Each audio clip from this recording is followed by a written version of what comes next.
All right, everybody, welcome back to Versus Live. My name is Corey Baumeister. And I'm Ross Merriam. And we got Rob in the booth. Say what's up, Rob. What's up, Rob? Rob will be taking all your questions, comments, concerns, and burns in the chat. Make sure to tag at Star City Games, and he will have his favorite questions sent over to us. So we are starting off preview season here for Zendikar Rising, right? Yes. Okay, all right, we got it. Zendikar Rising here. First match.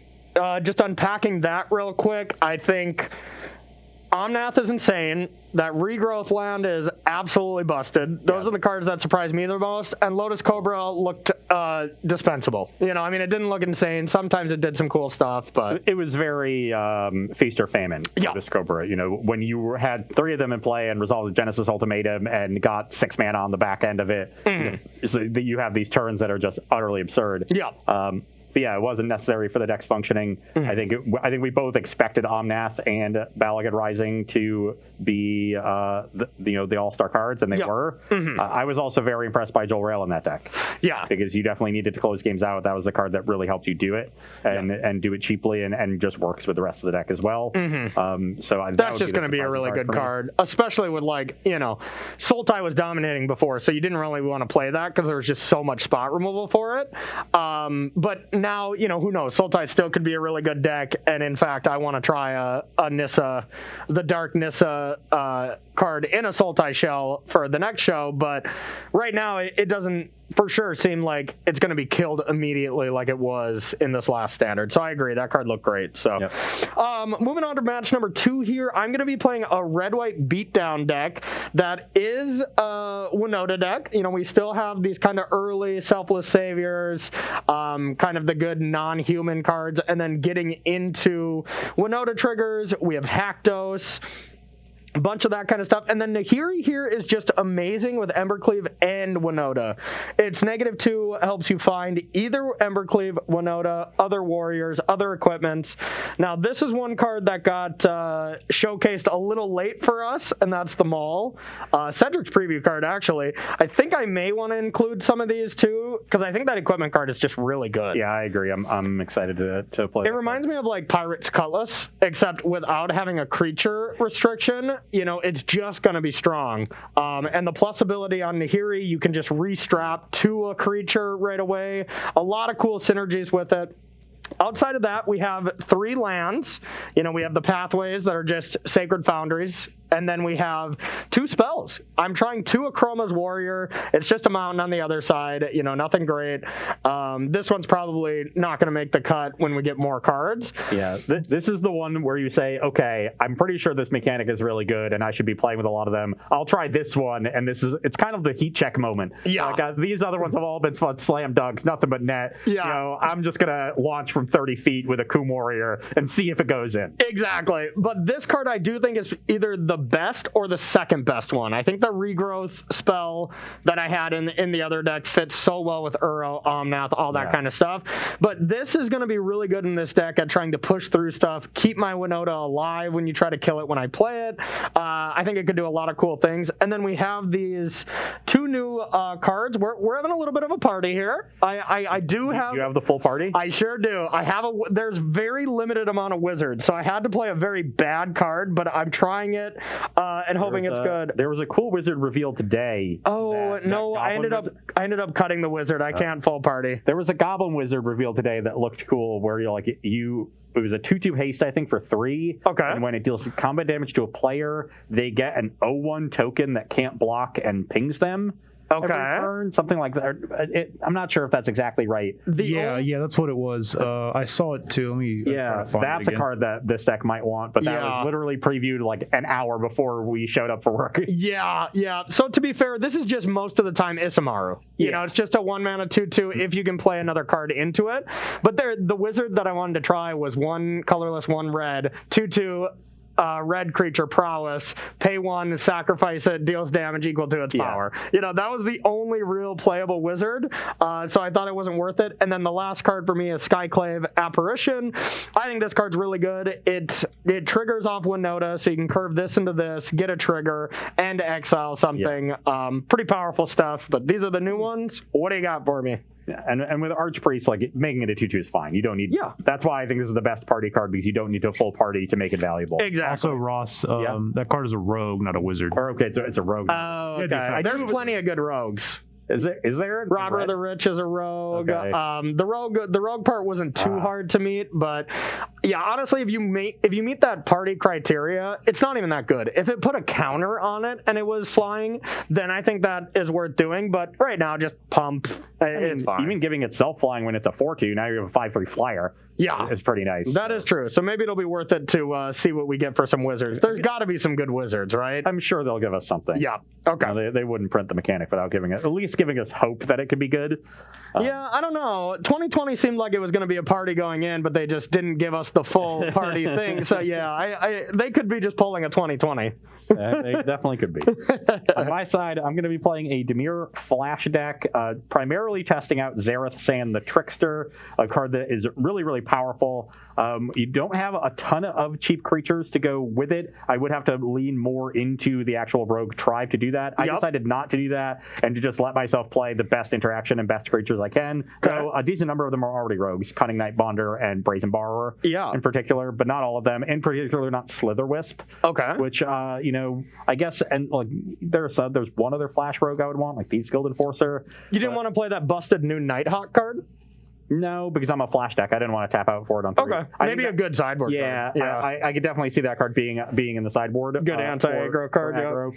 But just trying out Zareth Sand, I don't think this card really needs any help. Between my counter spells and removal and just playing Magic, things will end up in the graveyard. Yep. I might not be able to immediately on turn 4 go for it and get something good, but turn 5 and 6, 7, sometime in that range, it will be really good. Yep. And in particular, returning Brazen Borrower is nice with it because you get an extra petty. Oh, okay. So I like that little bit of synergy. Only other new card that's a non-land in the deck is 2 copies of Anti-Cognition, which is just a better quench. I don't think you're going to get the Scry 2 that often, because usually if your opponent has 8 cards in their graveyard, they have 2 extra mana to pay for it. Yeah. A better quench is a weird sentence. Oh, no. It's like everything's better than quench.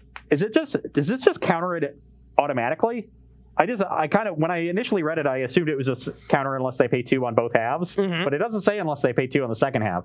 So I actually think it just becomes a counter spell. Oh, okay. I should probably be playing more copies of that card. And opponent has 8 or more cards. Yep. No, that seems nice. Yeah, you just get a bonus scry. 8 cards is a lot, to be fair, and even against decks that are going to fill your graveyard, like Uro decks, they also Uro to get them out of there. Yeah. So that Uro is still just a good... just a good strong card. But if you're playing Thieves Guild Enforcer and I actually kind of like the blue 1-drop. So 1/1 flyer as a rogue. Whenever it connects, they mill 1. And if they have 8 or more cards in graveyard, you can sacrifice it to draw a card. Yeah, there's a lot of mill stuff that's what the rogues do. Yeah. And Thieves Guild Enforcer mills them for any rogue entering the battlefield. So that's the way you get them to 8 quickly. Okay. And when I was initially doing this, I just thought there wasn't really good payoffs for playing a bunch of rogues in my deck. Okay. And I didn't want to do it. But if you get to play a 2-mana counterspell Scry 2, that's a payoff. That is a payoff. So maybe I should be dipping into rogues. Maybe you should, but maybe our lovely chat will have some good ideas for you. Rob, you got any questions? We didn't get to answer too many last round because that round took forever. Yeah, Tuesday MTG wants to know, on average, how many spell lands are you going to be looking to play? Do you kind of want these spells to be a lot more synergistic with your deck and the land just happens to be upside? Or is the versatility what really matters and you're fine playing a little worse of the spells? For me, the easy answer to that is like around 3 is like the line. I don't think I ever want 4, but it all really comes down to how many Triumphs you're playing, how many Temples you're playing, because all the spells, the lands come into play tapped. So especially if you're an aggro deck, you can't just be playing 4 of each and expect to just be like have 8 tap lands unless these spells do synergize very well with your deck. Like I have 6 here and I think I'm already pushing it because I'm playing Temples and I'm an aggro deck, but the mana base surprisingly is still not very good for aggro because we lost Sacred Foundry, but we got Pathway. It's kind of the same. Yeah. So I still felt the need to play Temples. But yeah, it really is contextual to how many tap lands you already have. But yeah, what do you think? So I think you have made a good point, but you don't have a complete point. And that sounds like my life, yep. I think the key variable is more generally, what is the quality of the land side in my deck? And if you have a bunch of temples, that decreases the quality of the land side. And if you're an aggro deck, it also decreases it. But you should be starting with that fundamental question. How good is this land in my deck? So in, say, Corey's first deck, when he wants to be playing a ton of lands and wants a high land count anyway, and ETB tap lands can be mitigated even when you're playing triomes, then the quality of the land is pretty high, and so you're willing to play more of them. But in decks, in an aggro deck, you're willing to play less because that ETB tap land is often not very good. And you're looking to curve out in endgames quickly anyway. I love it. Okay, shall we get to the game? We shall. I will be on the play, and I have 3 blue cards and 4 lands that produce black mana. Sweet. And I got a lot of new cards, so a lot of evaluating how good my hand is, but I think it is quite good, so I'm going to keep it. That's lucky. I know. God, this is going to be fun. Have I told you how much I like new Magic cards? It just feels so good to get a freshen up from Standard. And honestly, I'm more excited with the cards we lost than the cards we've gained so far. Yeah. Like, I love Omnath, and I'm going to be playing that in Standard and Modern. But I'm just excited to lose some of those very oppressive cards. All right. And I'm excited to try out that Nissa. I think that's step 1 for me for the next show. That's one card we didn't really touch on this show, but I do think it is very good.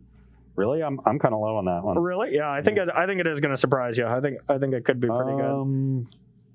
What am I putting back with this hand? I think it's got to be one of these temples. Okay. And I will play Temple of Deceit. All right. I will keep that on top. Okay. I will play a temple as well. I don't want this land, and I'll pass to you. Okay. Island to pass the turn. Okay. Oh, that was not a great draw. All right, I just got a temple. That card's not bad. Yeah, I'll keep that one and pass to you. Okay. End step, Cunning Nightbonder. Okay. Play Fable Passage and attack for 2. Okay, I'll take it. You're 18. Pass the turn. All right. Not a super aggressive draw from us by any means. I'm going to play this Sajiri land. I believe I got this here. Just a plains tapped. I want to make sure to make my land drops. I don't have a good 3-drop, so I'm going to pass to you. Okay, on your end step, I will sack this. Okay.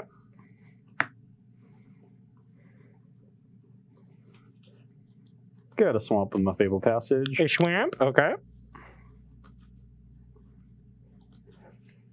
Hasn't played a single spell. Nope, red-white control deck. Okay. Play an island, get in for 2. I will take it, 16. Pass the turn. End step, I will stomp this. Stomping the yard. Yep.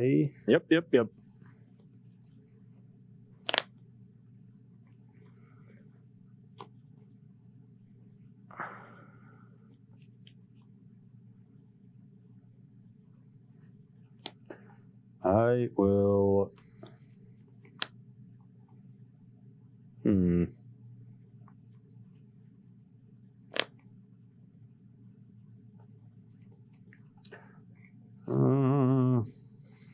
Yeah, I'm going to counter it. Okay. Untap. The 4/3 is going to be very annoying later on. Yeah, that makes sense.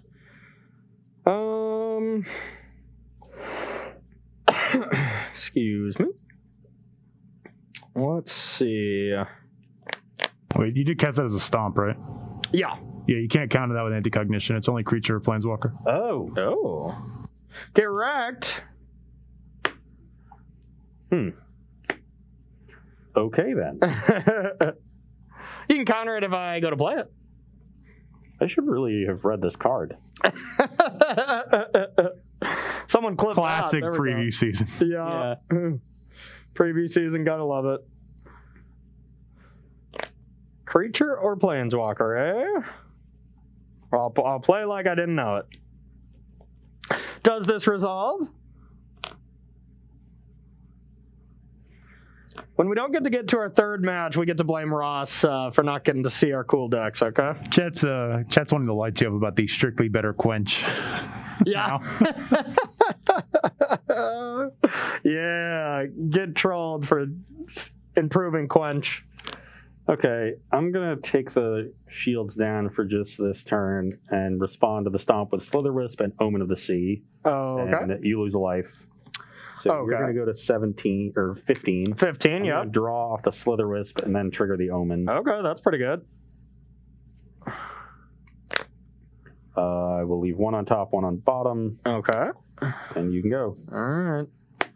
Let's hope this turn is not too punishing. It'll be okay, but nothing too cray. Interesting. What do we want to do here? So you just draw an extra card and I lose a life for every flash thing you play? Yep. On my turn or just yours? Any time? Okay.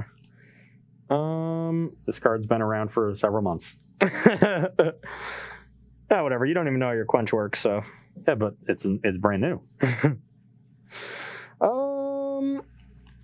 Reading is hard, right, Corey? Yeah, reading is hard.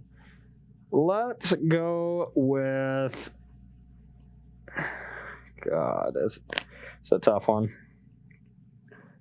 So, Ross, does this make you kind of want to look toward maybe Drown to the Lock with Thieves' Goat Enforcer, or is that like too cute of a synergy?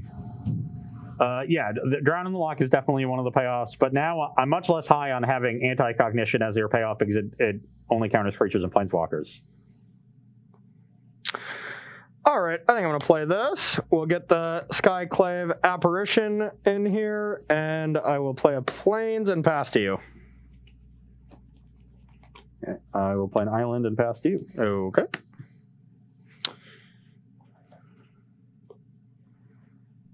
All right, I'll go with Needling Pathways. I'll choose the red side so I don't have to flip it. I'm just kidding. I'll declare tax. I will take 2. I'm at 18. Actually, I think I want to Ember Cleave here because I don't have a very good play outside of it. So yeah, we'll Ember Cleave. Okay, so I'm going to take 6 to 14. Here we go. Okay, on your end step, I'm going to play a Slither Wisp. Okay. And then I will play a Cunning Night Bonder. You'll go to 14, I'll draw a card. All right, that's pretty scary. So we got 14 all? Yep.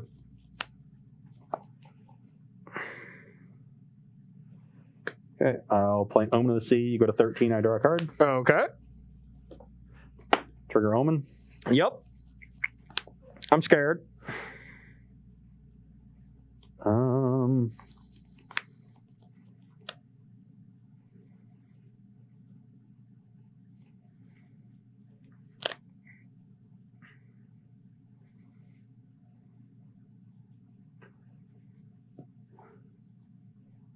Okay, 1 and 1 there. Okay.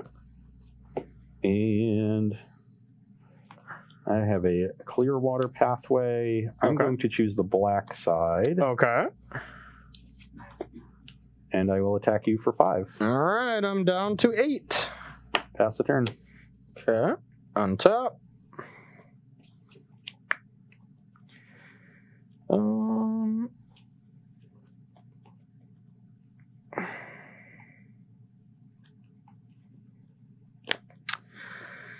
I think I got to continue to pressure you, but I also need to leave up some blockers. So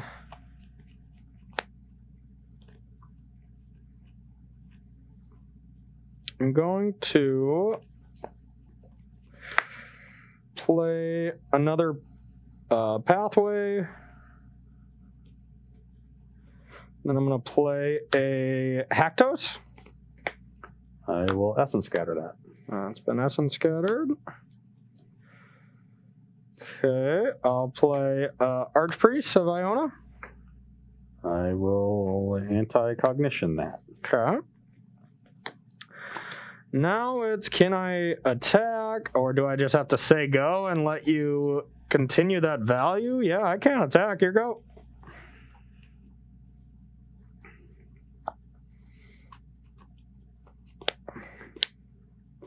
Fable Passage. Okay. Sack it. This doesn't seem great for me, chat. I would like to attack you with both of my creatures. It's probably not a good sign. Yeah, I'll block this. Okay. Before damage, I will activate Zareth. Okay. Cunning Nightbonder. That's pretty spicy. This thing dies. Yep. You take 4. I would like your Haktos. Okay. You just put it into play? Yeah. Put target opponent from the player's graveyard onto the battlefield under your control. Great. So we have to choose 2, 3, or 4 random. Okay, so 1, 2, 3, 4, 5, 6. First 2 are 1 and 2. Sure. Okay. So that's a 2. Yep. So I have protection from 2s? Everything but 2. Oh, everything but 2? Yeah. Oh, okay. Oh, that's not good. Well, that's actually kind of annoying since you can now stomp it. But Yeah, sure. But it does have protection from this thing, though it only prevents 1 of the damage anyway. That's true, but then it'll kill it. All right, done? Yep. Okay, protection from everything but 2, huh? Wouldn't Stomp also be a 3-drop, though? No, Stomp has CMC 2 when it's on the stack. Oh, okay. Haven't you ever seen it on the stack on Arena? Yeah, good point, good point. All right, what on earth can we get now? So I have 2 lethal creatures, one of which Corey needs a 2-drop to... Yeah. What can I possibly get? All right, Nahiri.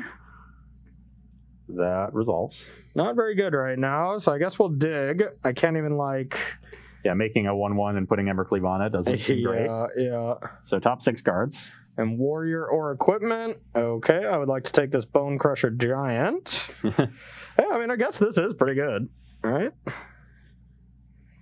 Yeah, okay. All right. Bottom in any order. Probably says a random order. Yeah, put it into your hand. I'll crack this. Yep. Get this.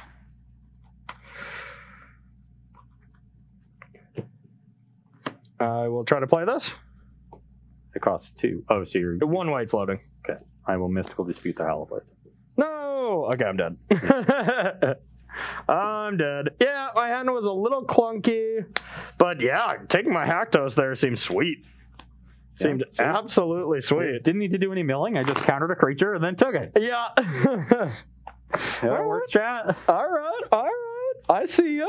Yeah, my deck so far felt pretty clunky. I was not overly impressed, but we'll see if it's just a bad draw. I did kind of think this deck was gonna feel a little clunky, so maybe it's still gonna be better to be like a Mardu Winota and see what else we get. I just really wanted to lean in trying all the synergies with Nahiri and see how good that card is. And so far, that didn't look good in that specific spot. I had it the whole game and just never really had a good time to cast it. Yeah, it's possible that you just want to pare back on that and instead be a Winota deck that maybe has a couple Nahiris as another top end card. Yeah, maybe like 2 of. I could definitely see that card being scaled back. So, all right, Rob, you got any questions for us while we shuffle up for a second game? Yes, we had a call about, or a call. First time caller, long time listener. First time caller, all right. It's the card Amiria's Call, which is a 4 white sorcery. Create 2 4/4 white angel warrior creature tokens with flying. Non-angel creatures you control have indestructible until your next turn. And the flip side of that is a land that taps for a plains, and as it enters the battlefield, you may pay 3 life. If you don't, it enters the battlefield tapped. So how do you feel about if this is a cycle, but also this particular card in general? I think that card's good. I think that card's really good. Just the option of putting it into a control deck as even a 2 or a 3 of, and the fact that you can play your land untapped sometimes is really valuable, or can be valuable a lot of the times, and then that flip side is really good. So, I mean, I think it's going to be a control card in standard only, but I think it has a possibility. What do you think? I am thinking, again, I tend to evaluate these cards based on how good the land is in your deck. Yeah. So paying 3 life for a land in your control deck can be tough, though you can handle it just being tapped a lot. Yeah, turn 1 tap land and stuff. I envision it more in a mid-range deck. Where that I think that kind of card is going to shine, but I don't know what mid-range deck is going to play it. Mm-hmm. So it something might with ECD. Yeah, but I probably should have tried it out in the Azorius control deck, to be honest. Yeah. Just to see how it played, but I don't think it would have been particularly good in that match. I also don't think it was spoiled until after we did decks. But I think so too. Yeah. So I'm expecting that to be a cycle, and I'm very interested in those cards because having the land enter untapped is really, really valuable, and I'm interested to see if they make any of them reasonably cheap, so it's a valuable spell for aggressive decks. Yeah, I wonder if they're all just like really big payoffs in each color pie. We already have these kind of value spells. They're all like 2 mana, 3 mana. The Sajiri Step one, the Regrowth one. They're all pretty cheap, and they all come into play tapped. So I think there's going to be a cycle like that, and a cycle where you can pay 3 to put it in tap, and then have a big effect, is what I'm guessing. And it's interesting. Good design space. We'll see. But I also just don't think it in the late game in the standard environment, 2 angels is going to be that good. People are burrowing and ookening and doing some really powerful stuff. Genesis ultimatuming. Yeah, and we really don't, we don't have Teferi to end step that. End stepping that sorcery would be sweet. Yeah, it would be much, much better. But yeah, I guess you definitely could be right. I just think the opportunity cost is so low when it is a land, of course. Yeah, I wouldn't be surprised for it to see play. It just won't be, a huge. This won't be a 4 of stock or whatever. Yeah, and it won't be a card that like makes or breaks a deck. Yeah, but a good one. So all right, keep them coming in. We're gonna get back to the games. I was like, my hand's unplayable, but one of these spells is a land, so I'm gonna keep. My hand actually is unplayable. Okay. And my hand isn't great, but I think it's worth a shot here. All right, we got time for one more question if you got it. Yeah, Heptagon wanted to know, are there any of these split spells you think are going to be applicable in Modern? Or does like the tap land just kind of like ruin it for a format like that? What does the blue one do again? Blue is what I think for Modern, but I'm not sure. I'm not sure the blue one either. Maybe not. Not. The green one I think has the highest chance of being good because you get so many cards into your graveyard. I think that's a little tougher for Modern because tap lands are a huge cost in Modern. There is a blue flip one, but it's definitely not Modern playable. It's 4 and a blue for a Merfolk Wizard. Whenever you cast an instant or sorcery, it gains flying. 4/3. So that's definitely not playable. No. Yeah, and it's also not only is the land side much worse in Modern. You're also not usually playing games in Modern that are decided by those small margins of like, I drew an extra mediocre spell, so that's going to take over this game. Yeah. In Modern, you're really doing a very focused, powerful strategy and enacting that, and games go longer in Standard for that too. That's for sure. And even the long games in Modern are decided by really powerful top decks, not just an extra, half spell. Yeah, if that's what you want to call it. So I don't think the benefit of playing them is higher. So far, I haven't seen a single card that's going to be Modern playable except Omnath. Omnath with these fetch lands. I'm going to scream that from the rooftops. Like, it's still 4 mana, but it's so easy to get with mana bases with fetch lands that I think that's going to be a player. But we'll see. Well, my hand sucks again, but if we draw well, we can do something. Don't worry, my hand's kind of bad too. Keep and hope to draw well. I'm going to play one of these tapped Sajiri lands and pass to you. I don't have the other side. Perfect. I have a swamp. Oh, here we go. Excellent. And you're done? Yep. Okay. Put this in here. Yeah, I guess we can just kind of keep both of them in the sleeve and pick that way. Maybe. Yeah, but then the card gets really, really thick. Yep. All right. Okay. Well, that wasn't a great draw. I am going to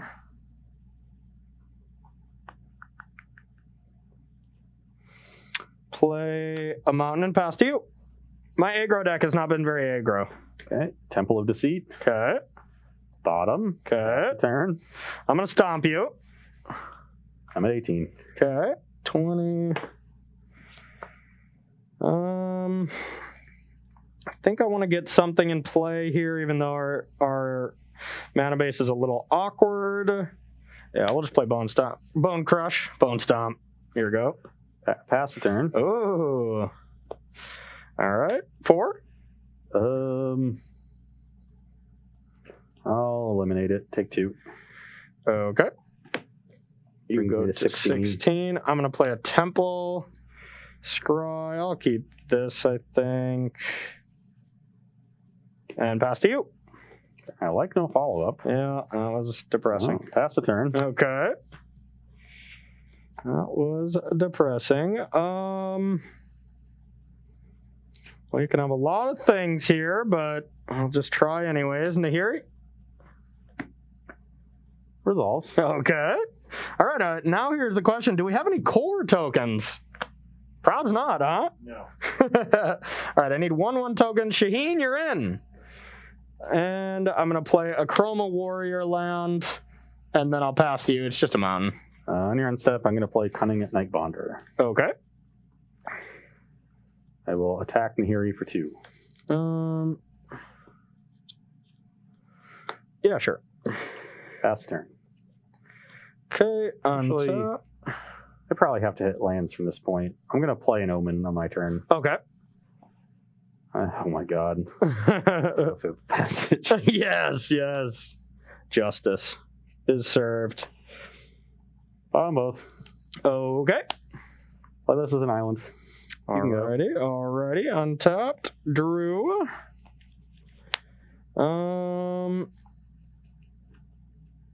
You bought them both and then drew the land? How lucky. How lucky. Can't get lucky if you don't try. That's true. Okay, let's start with this Sky Apparition.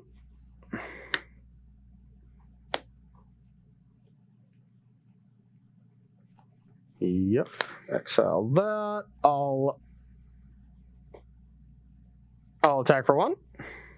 I will eliminate the apparition. Okay, you get a 2/2. I'll stop it before. I'll take 1. Okay. 15. And then I'll make another 1/1 and pass to you. So you're tapped out right now? Yep. Okay, pass the turn. Okay. Untap.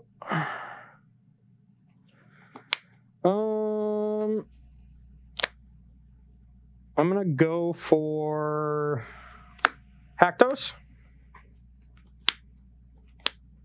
Sure. Okay, same thing. So that's everything but 3? Everything but 3, yep. So 3 drops are its Achilles heel. No. I actually don't really want to attack because I just assume you have that 3/2, which is kind of awkward. Yeah, I'm just going to make a token and pass.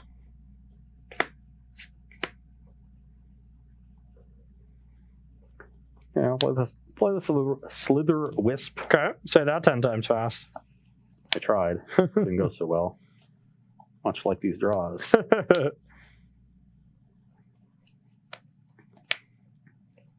I will play Cunning Night Bonder. You lose a life, I draw a card. Okay, I'm at 19. And I'll pass the turn. Okay. Untap. Draw. No, I shouldn't have done that. I should have done this too. Okay. You go to 18, I draw a card. Okay. Just in case I hit lands. So it says protection from everything but 3s, huh? So your Slither Wisp Which I can did. block it. Imagine I played that land too. Okay. So you're at 18. All right. I'm gonna go with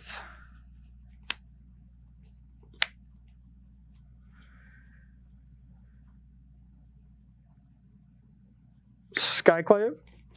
Sure. Slither Wisp. I'll attack. Block the Shaheen. I got an Ember Cleave. I'm dead. Okay. All right. Bad aggro deck takes a game. Hooray. Hooray. Yeah, I'm not overly impressed so far, I must say, but it's doing some sweet things. And Nahiri just doesn't feel great to me, and I'm kind of surprised. I thought it was going to be very good, but it's just kind of clunky, and it doesn't have the negative to kill something, and, I mean, it was solid there. it was okay, yeah. I think your curve is just too high. Yeah, probably. I do have a lot lower curve. I just haven't been drawing my 2-drops, my seasoned Hollow Blades and stuff, so Maybe you should try doing that. I should. We're going to take a short break, and we're going to bring you some sideboarding here with our second round here on Versus Live. Don't go anywhere. Welcome back to Versus Live, where we are sideboarding in our matchup between Dimir Flash and Boros Wynota. On my side, pretty typical plan against creature decks is to cut down on your counter spells, bring in removal spells. Yep. Their curve is usually low enough that they get out ahead of you. If you draw too many counter spells, you're never going to catch back up. Yep. So I've got some Heartless Axe. I got some Extinction Events. I'm actually choosing not to bring in Blood Chief's Thirst in this matchup. Okay. You don't have that many great targets because one of your best targets is Seasoned Hallowblade that you can protect. Yep. And your other 2-drop has Haste. So it's a sorcery speed of removal spell, like it's a haste creature, which isn't great. I just think that this card is going to be significantly better against things like mono red. Yep. So not coming in this matchup. We've got our 4 removal spells. These are our 4 worst counter spells. Certainly Erasure, the 1 Dispute, and Trimming 1 Neutralize. All right, and from my end, remember when we were talking about how our sideboards are pretty loose? Well, mine is pretty loose as well. I do not have any cheap removal that I'd want to bring in, like Scorching Dragonfire or Fire Prophecy. That's just an oversight. I have removal for really aggressive decks, removal for 4 power creatures, but you got mono red and mono green covered. Exactly, but I did not have this deck completely in mind, so definitely should have had some of those Scorching Dragonfire effects. So we're just bringing in 1 Merriment here for the meme factor, because I do think that this card is pretty bad, especially on the draw. I don't need all the lands. So we're just going to do that real change here. You got one question for us there, Rob? Will we shuffle up? I do. We had a question about the Winota deck. If a card that was previewed earlier might fit Fissure Wizard, which is one. Fissure Wizard? Yep. Which is 1 and a red for a Goblin Wizard. That's a 2/1. When it enters the battlefield, you may discard a card. If you do, draw a card. Yes, that card would be great in here because it's a wizard to complete your party. So I could actually play more of the Isamaru type effect, the Iona Priest or whatever. If I had something like that, plus I get to loot away my bad cards to help me curve out, loot away a second Embercleave or something like that. That seems like perfect for what I want. The card is most of Rick's Mighty Reveler with the benefits of also giving you one of the hardest types to get for your party. Yeah, the wizard things, like I said, I was trying to play that 2/2 prowess creature, which you really can't trigger, and not very good there. So yeah, that one seems really interesting for this deck. I do want to lower the curve. We just don't have enough good aggressive creatures quite yet, where it's a little bit of a problem. So all right, how's your hand? My hand is solid. I'll keep as well. Mine's decent. I'll lead on a temple, scry, and yes, I will keep that. I will go with the temple as well. Selfless Savior, not in the market for that. Thought you said you wanted to lower the curve. That's a good point. Yeah. Island Pass. Okay. I will untap.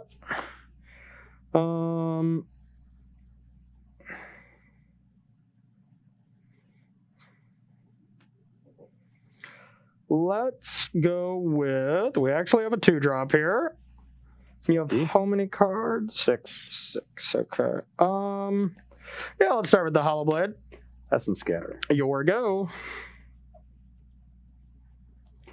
Island Pass. Okay.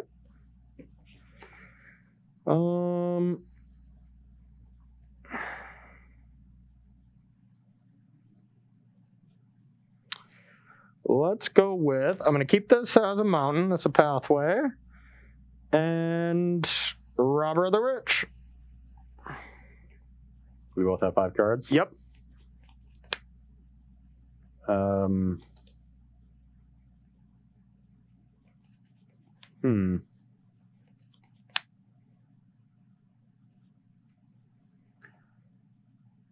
Yes. You got Rogue, so do I. Buddy. Robber's mine. 18. Your go. End step, I will cast Omen of the Sea. Okay, that's not a Slitherwith. Sweet. Well, Slitherwith costs blue, blue, black, so. Well, you have blue, blue, black. Or blue, black, black. Oh, okay. The one I don't have. I wasn't sure, so. I'll split the scry there. Okay. I will play a swamp and pass the turn. And how many cards? 5. 5. All right.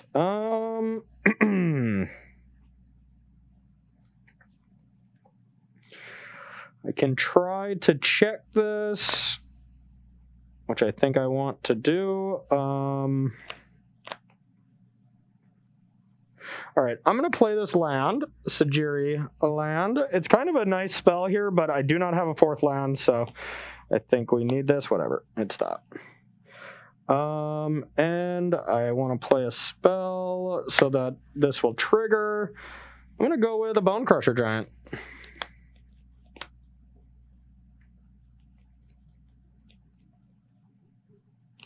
Yes.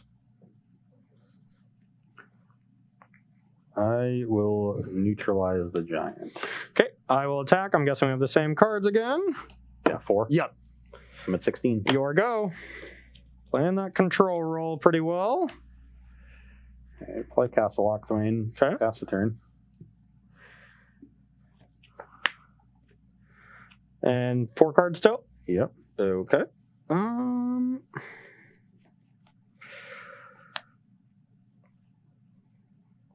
I will attack. 14. I'm going to try to play Haktos.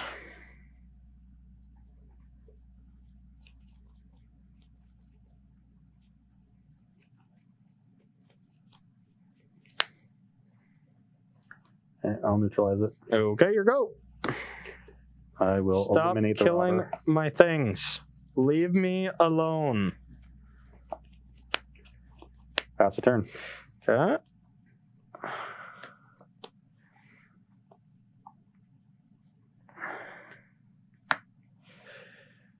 Haha, robber of the rich. Sure. Beatdowns.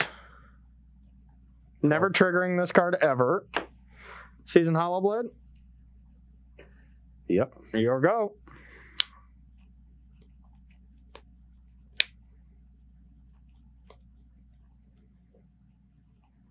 And a turn, Slitherwisp.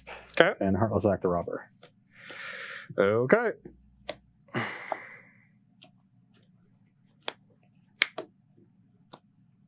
Pass the turn. Untap. Draw.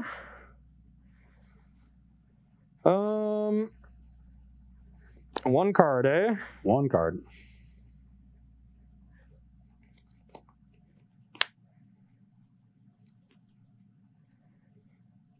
All right, I'm gonna play a pathway. I think I actually do want this red as well, and I'll attack. I go to 9. Cleave. I go to 4. Okay, your go. That's a tough one to beat there. The old indestructible cleaved creature. You have 2 in hand. 2, yep. That's a convenient number. Yep. I'll sack the Omen. Okay. Do you believe in the cleave? Yeah, we're doing some really cool new stuff here. Our mana bases have a bunch of preview cards on them, but otherwise, just all cards here. Good job, us.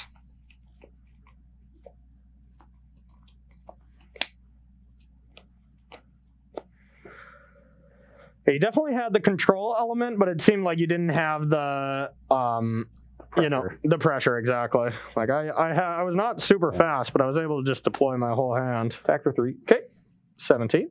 Pass the turn. Uh-oh. Did you keep anything on top? Both of them. Oh. You're... So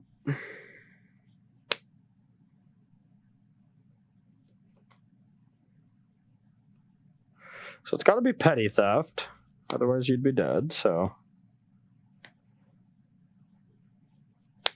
Alright, so we'll start with... Skyclave Apparition.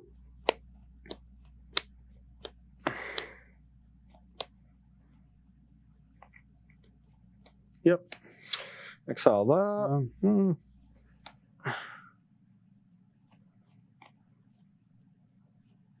Yeah. Declare attacks.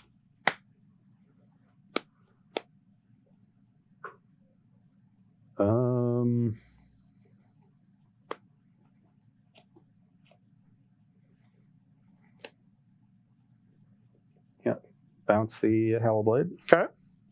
I will play a Hollowblade. Yep. Your go. On your end step.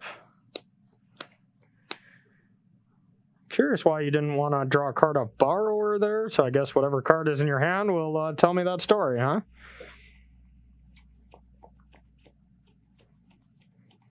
God, the Apparition really punched me. Yeah. Apparition has been pretty good, I must say. Yeah, that's just a good magic card. Yep, But it really agreed. punched me for the line I took here. Sure, sure. So you know this card, right? Yep. Okay. You have 2 in hand. 2 in hand. If I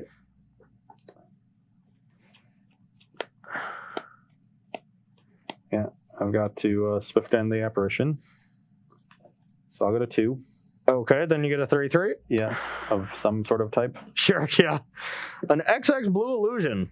Do you have our Blue Illusions? Yeah. Okay. Okay. Attack for 3.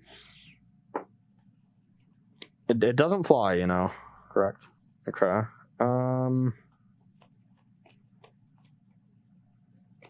I'll take it. 14. 14. Extinction Event Uneven. Okay. Yeah, I thought maybe I could get another creature out of you if I waited for the Extinction Event. I like it. And as it turned out, I lost what would be the token off. And the I was apparition. not keeping that in mind at all before we did it, but yeah. Okay, Haktos. Bang. Second one, So or the last 4. one, so 4. Protection from everything but 4. That's a pretty good one. Think I can ever beat that? Yeah, your go. Extinction Event again, right? Yeah. No, just another land. All right, we had a backup one just in case. All right, well, this deck was kind of clunky. We never saw Winota actually activated once, even though it's a Winota deck. But I do think we want to lower the curve here. One other really good 2-drop or 1-drop would be good. Stonecoil Serpent was one of my considerations, but I figured it was just a little too low impact. But the biggest thing for me there was I had the Slither Wisp on turn 3, but drew 2 islands, so I couldn't cast it, and so I never found a really good turn to cast it. I never really generated any traction in that game. Just traded 1 for 1 a bunch, and then I ended up drawing 6 lands to your 4. And so my 1 for 1 trades ended up benefiting you. I had to trade early to protect my life total, so then your more powerful cards resolve later in the game. Did you consider Dirge Bat at all? No, because I'm not playing any. Because it's a flash card, right? It is a flash creature, but I'm not playing any mutate cards. Yeah, just who needs it? It's just a 4-mana 3/3 flash, or it's a good removal spell that triggers it. Maybe it's not worth it. Yeah, I continue to never really be that impressed by Slither Wisp and Cunning Nightbonder. Yeah. Just the bodies on them are so weak because they have no evasion. But I do think that color pair has something there. Like Dimir has some stuff there. There's good interaction. I wonder if I should just be going straight, like, full-on rogues with the 1-drops. Yeah. And, Copy that. Ross has went rogue. With the 1-drops, maybe you can then play Sea Dasher Octopus and Dirge Bat on top of that and supplement the rogues with the... But the rogues are also probably a lot of humans. I'd have to check the creature types to make sure that that's a good point. You can't mutate onto non-humans. So, all right, a lot to absorb from that match, but once again, we're still behind schedule. Who would have guessed? Yeah. So we are going to head to break here. We're going to do a 5-minute break, and we'll be right back with our third and final round here on our preview day. Don't go anywhere.